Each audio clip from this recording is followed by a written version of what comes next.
When I failed the CFA Level 2 exam a few years ago, it felt horrible.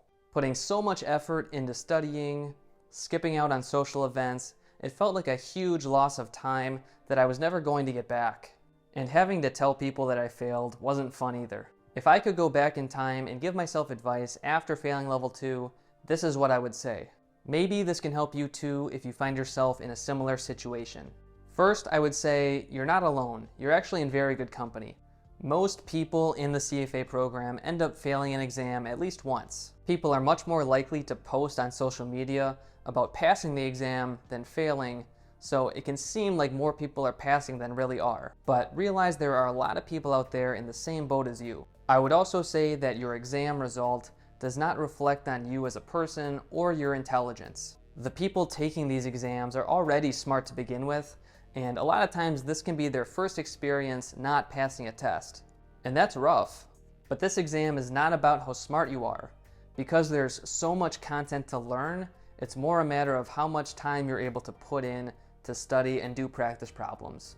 I believe that everybody watching this video has the ability to pass these exams. It's all a matter of preparation, sticking to a study schedule, and doing practice problems.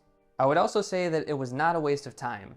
You still learned a lot about finance and investing, even if it wasn't quite enough to pass the exam this time. Also, if you decide to retake the exam later, you'll be starting with a much stronger base of knowledge, so you'll be much more likely to pass next time.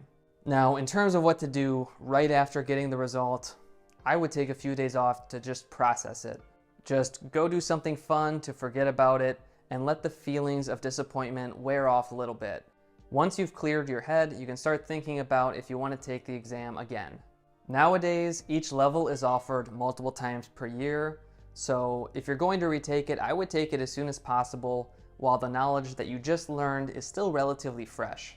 When I took Level 2, it was only offered once per year, so I had to wait a full 12 months to take it again. Plan out on a calendar how much time you have until the next exam, decide how much time you need to spend on each topic, and build in some time for final review. That's if you decide to retake the exam, and honestly, it's okay if you decide not to. You don't have to retake this exam to prove anything to anyone. So take some time to reflect on your career goals and decide if the CFA program is still the most important thing to focus on right now. You can always take a break and come back later. It might be the case that you can move into an entry-level role in the investment industry now and complete the CFA program later if it makes sense. Sometimes focusing on things like networking, interview preparation, and financial modeling skills can be even more helpful than the CFA program depending on where you're at in your career. But if you do decide to take the CFA exam again, like I did, make sure to take it as seriously as possible. During the months leading up to the exam, you need to be obsessed. Block off time every single day to study. In the month leading up to the exam, block off all your weekends. Take vacation days at work if you have to. You definitely want to pass the next time, so give it everything you got. And think about what prevented you from passing the exam last time. What are you going to do differently this time? Were you able to stick to a consistent study schedule? What were your biggest distractions?